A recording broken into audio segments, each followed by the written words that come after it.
तो नमस्कार, आदाब, सत श्री अकाल, राम राम, खमा गणी दोस्तों। मैं रजनी स्वागत करती हूँ आपका हमारे चैनल द सक्सेस में। तो दोस्तों आज है 3 जून और सुबह के बज गए हैं 6। तो दोस्तों आज मैं आपके लिए एक डिफरेंट चीज़ लेके आई हूँ। आज हम क्वेश्चन डिस्कस नहीं करेंगे, और क्वेश्चन बन भी सकता है ये रामगंज मॉडल किसके लिए, इंटरव्यू के लिए, ठीक है। आज हम डिस्कस करेंगे रामगंज मॉडल, है ना। तो मुझे नहीं लगता मेंस में ऐसा क्वेश्चन कोई आएगा, शायद भीलवाड़ा मॉडल, रामगंज मॉडल, मुझे नहीं लगता वैसे कोई आएगा। बाई ऑनेस्ट बोल रही हूँ, ज़बरदस्ती आपको नहीं बोलूँगी कि मेंस में आ सकता है। लेकिन दोस्तों इंटरव्यू के लिए, अगर आप किसी भी चीज़ का इंटरव्यू दे रहे हो तो उसके लिए 100% श्योरिटी है दोस्तों। रामगंज मॉडल, भीलवाड़ा मॉडल और अब जो नया आया है बीकानेर मॉडल, ये तीनों मॉडल आपको पढ़ के जाने जरूरी है। तो भीलवाड़ा मॉडल मैंने आपको थोड़ा बहुत बता दिया था, बीकानेर मॉडल आपको बता दिया था, और रामगंज मॉडल के बारे में मैंने आपसे बोला था कि अगर कोई पर्सनल वहाँ का रहने वाला है, आसपास का है, या ज़्यादा जानकारी अगर किसी को है तो प्लीज़ मेरे साथ शेयर कीजिएगा।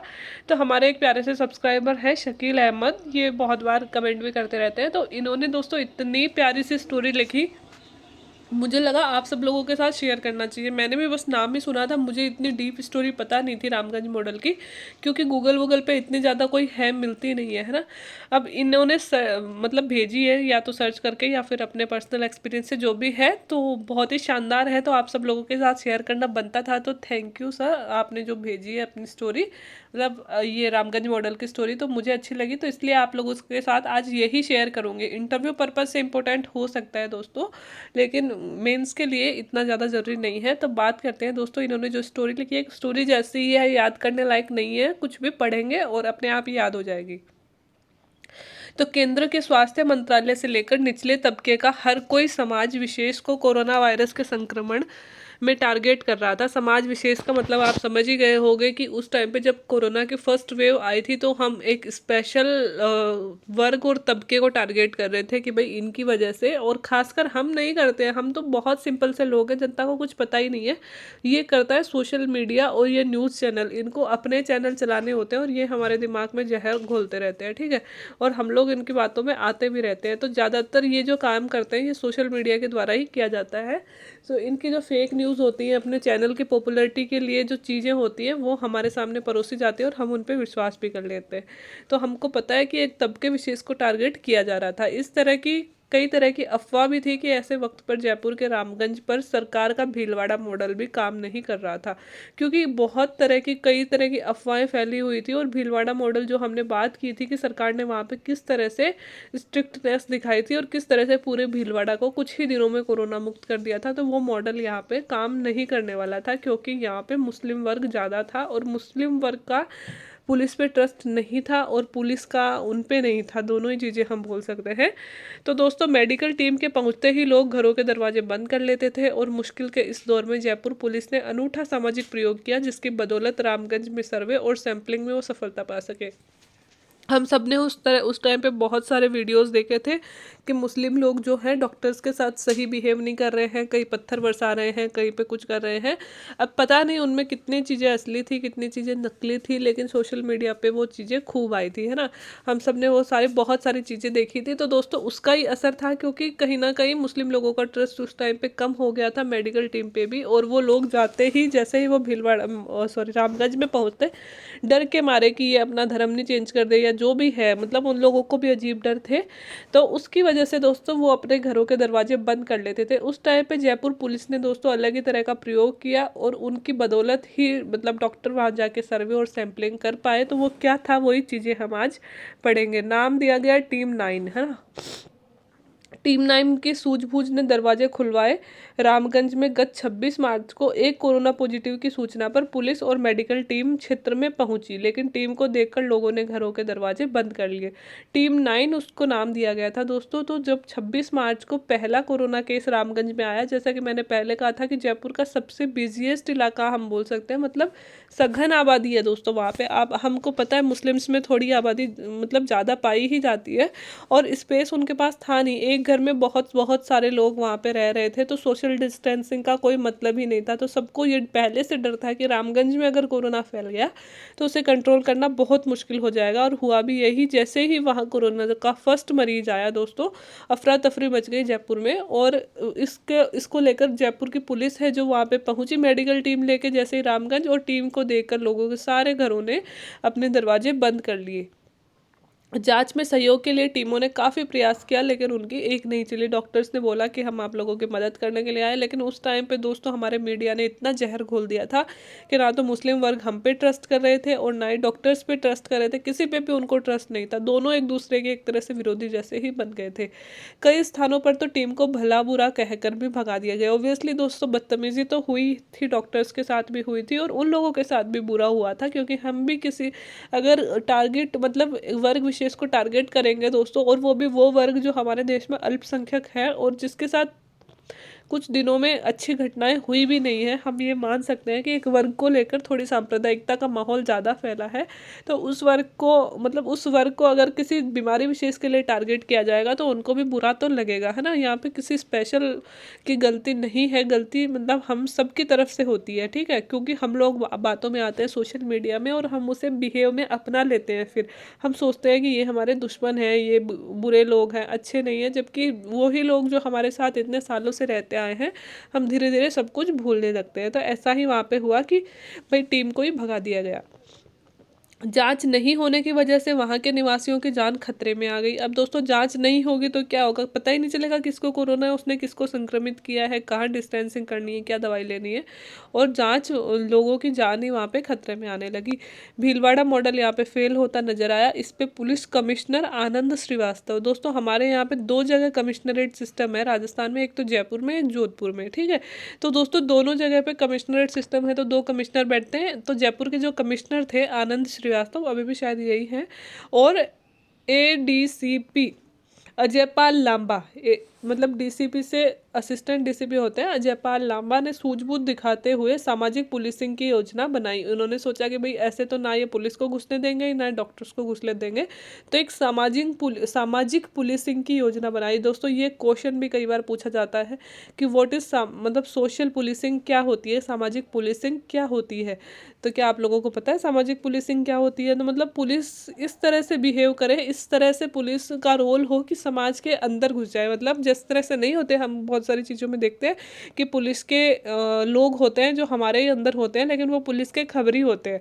तो ऐसे ही दोस्तों वॉलेंटियर्स के रूप में ऐसे लोग हों जो हमारे समाज के अंदर हों, हमें पता भी नहीं हो समाज में होने वाले क्राइम के बारे में, वो पुलिस को सूचना भी देते हो। कुछ उस तरह का फैक्टर होता है कि समाज के ही लोगों के बीच से पुलिस निकल के आ रही है, पुलिस कोई अलग नहीं है। और इसको हम अलग से समझ लेंगे दोस्तों, ये आ सकता है इंटरव्यू में, तो बहुत बार पूछा जाता है और ये आ भी सकता है 2 या 5 नंबर में। तो इसको हम और ज़्यादा समझ लेंगे, है ना, और डिटेल में मैं अगर कहीं भी मिलता है तो आपके सामने ले आऊँगी। तो यहाँ पे पुलिस ने दोस्तों सामाजिक पुलिसिंग की योजना बनाई। एक डीसीपी जो मेट्रो नजीम अली खान की अगुवाई में टीम 9 गठित की गई। नजीम अली खान मतलब दोस्तों सामाजिक पुलिसिंग ये होता है। देखो कई बार गुर्जर आंदोलन जब होता है तो उनको उनके सामने कितने डीएम भेजे जाते हैं नहीं समझा पाते। फिर दोस्तों कई बार फिर ऐसी रणनीति हमारे यहाँ पे अपनानी पड़ती है कि गुर्जर समाज के लोग हैं तो फिर गुर्जर ही नेता को भेजा जाएगा और गुर्जर ही वहाँ पे डीएम को भेजा जाएगा। अब वो अपने क्योंकि कुछ ना कुछ अपनी जाति से लगाव होता है हम सबको, तो फिर वो उनकी ही बात मान लेते हैं, है ना। तो इस तरह का मतलब एक ये हमें सिखाया भी जाता है, ट्रेनिंग जब हम करेंगे आरएएस की आईएएस की, तो ये चीज़ें हमें सिखाई भी जाती है ना, कि ऐसे एक विवाद हो गया और वो सुलटने में नहीं आ रहा है तो आप किस तरह से करोगे जैसे, तो उसमें हमें सिखाया भी जाता है। तो यहाँ पे भी देखो सरकार ने यही किया, नजीम अली खान की अगुवाई में एक टीम गठित की गई। अब ये खान आ गए ना और वहाँ पे भी खान है, तो थोड़ा सा मैटर को सुलझाने में फ़ायदा इससे मिल जाता है। जिसमें पूरे कमिश्नरेट में तैनात अलग अलग जगह से उन जाबाज अफसरों को शामिल किया गया जिनका क्षेत्र में सामाजिक रूप से प्रभाव था। दोस्तों पूरे कमिश्नरेट में से उन ऑफिसर्स को चुना गया जिनका उन क्षेत्र विशेष में प्रभाव था। अब दोस्तों अगर किसी वर्ग विशेष का कोई जैसे कि एससी का कोई बंदा है ना, और हमारे तो जातियों में भी उपजातियाँ होती हैं, अब हम क्या ही बोले, ब्राह्मण हैं, हम ब्राह्मणों में भी अनेक सारे ब्राह्मण होते हैं। अब एससी में भी बहुत सारी उपजातियाँ होती हैं।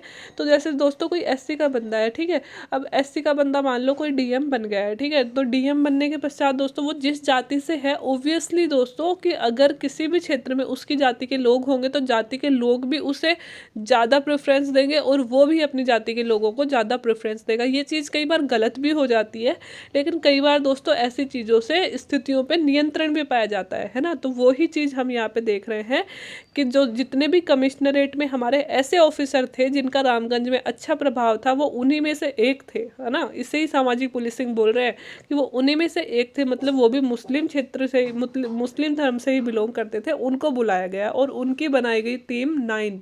अब आप देख सकते हो जैसा हम मूवीज़ में देख रहे हैं, बिल्कुल वैसा सीन चल रहा है जैसे मूवियों में होता है। हम सोचते हैं रियल में थोड़ी हमारी पुलिस ऐसा करती है, भाई करती है।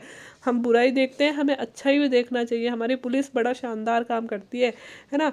तो उन क्षेत्रों को बुला के, उन लोगों को बुला के टीम 9 गठित की गई और यह योजना कारगर रही और टीम 9 के इन अफसर्स ने बंद दरवाजों को खुलवाकर जांच का काम आगे बढ़ाया। अब दोस्तों अगर उनकी ही धर्म के लोग उनके सामने जा रहे हैं, वो लोग जो उनसे पहले भी मिले हुए हैं, उनके आपस में जान पहचान है, उन लोगों ने उनसे बातचीत की, उनको समझाया और फिर वो दरवाजे उन्होंने खोले, ठीक है। भरोसे के लिए उन्होंने खुद ने सैंपल दिए। जो टीम 9 थी वो खुद भी मुस्लिम थे। मुस्लिम्स को क्या डर था, हमारा धर्म बदल देंगे, हमें मार देंगे, पता नहीं हम में क्या डाल रहे हैं। तो उन ऑफिसर्स ने पहले उनके सामने सैंपल दिए कि देखो हम दे रहे हैं, हम भी मुस्लिम हैं, हमें कुछ नहीं हो रहा, हमारा भी वही धर्म है, आप भी दो, है ना, ठीक है। उन्होंने सैंपल दिए और रामगंज के क्षेत्र में घाटगेट चौकड़ी और रामचंद चौकड़ी में सबसे ज़्यादा केस आए थे।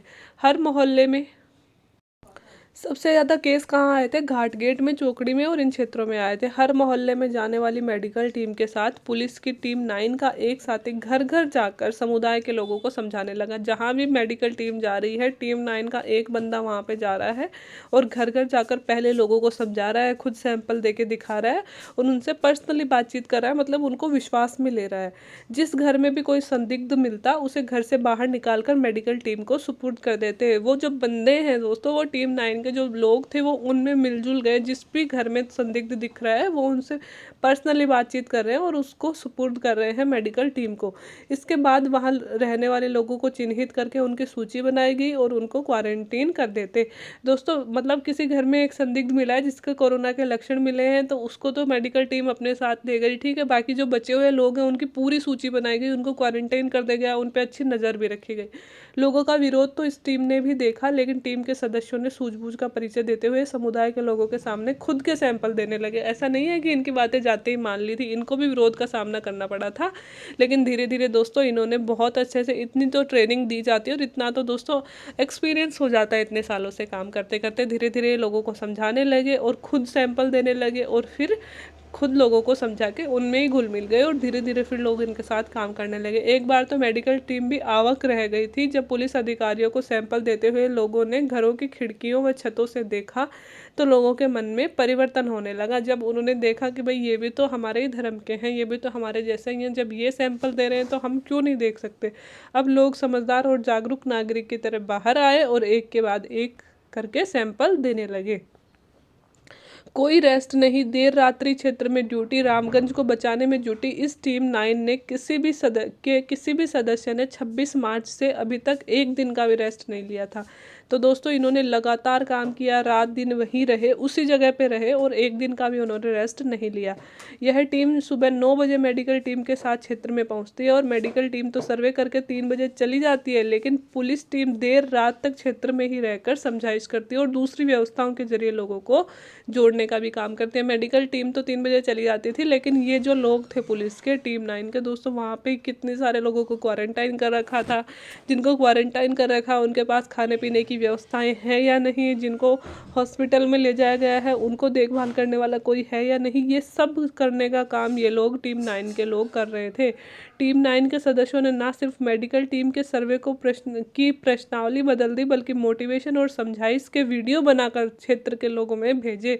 जानबूझ के दोस्तों जो कोई मतलब उनकी बात समझ रहा था उनके वीडियो बनाए, खुद मोटिवेशन के वीडियो बनाए, लोगों के टेस्टिंग के वीडियो बनाए और लोगों को भेजे, जिससे स्थानीय लोग जांच और मदद के लिए सामने आने लगे। और बाद में इस पुलिस टीम के साथ में एसडीआरएफ की 2 कंपनियों को और लगा दिया गया। जैसे ही लोग समझने लगे, इनकी बातों में आने लगे, मतलब बातों में क्या, इनको कोऑपरेट करने लगे, फिर तो और टीम्स बुला ली गई थी।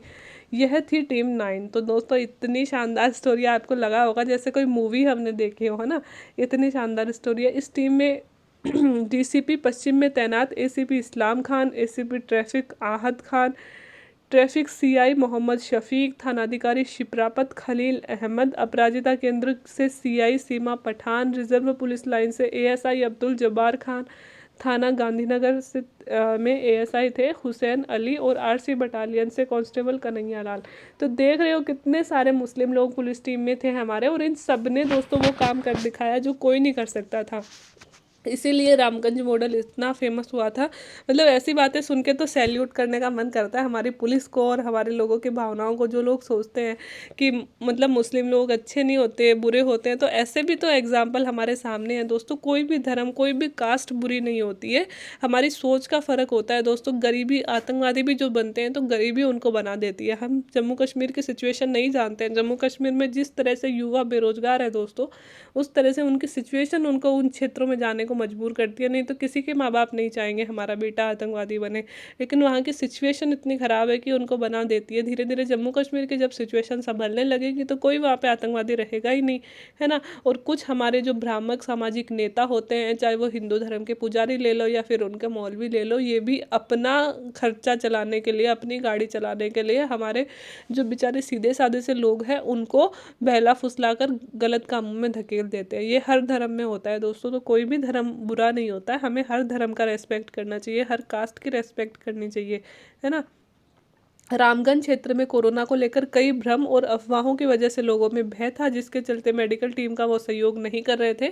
इसलिए अपना प्रभाव रखने वाले कुछ जांबाज अफसरों को इसको लेकर टीम 9 बनाई और जुट गए कोविड-19 से जंग में, जिसके चलते सर्वे और सैंपल देने में सफलता मिली।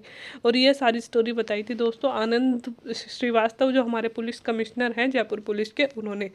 तो शानदार स्टोरी है, उम्मीद है आप लोगों को भी पसंद आई होगी। और दोस्तों ऐसी स्टोरी ज़्यादा से ज़्यादा लोगों के साथ शेयर करनी चाहिए। ये सिर्फ एक स्टोरी है दोस्तों, और ये स्टोरी असली स्टोरी है जो अभी पिछले साल हमारे इंडिया में घटित हुई थी। सोचिए ऐसी चीज़ें हर जगह होने लगती तो हमारा इंडिया आज इतना, जितनी कोरोना से सेकंड वेव में मौतें हुई हैं उतनी मौतें हुई ही नहीं। तो एक बार फिर शकील अहमद जी, आपका बहुत बहुत धन्यवाद, इतनी प्यारी स्टोरी आपने शेयर करी। और उम्मीद है मेरे सारे साथियों को ये पसंद आएगी, हमारे परिवार को ये पसंद आएगी। और प्लीज़ लोग ज़्यादा से ज़्यादा लोगों से इस चीज़ को तो शेयर कर ही सकते हैं ना, इसमें पढ़ाई वाली कोई बात नहीं है, क्योंकि अच्छी चीज़ें ज़्यादा से ज़्यादा लोगों तक पहुँचनी चाहिए और फेक चीज़ें कम पहुँचनी चाहिए, पहुँचनी ही नहीं चाहिए।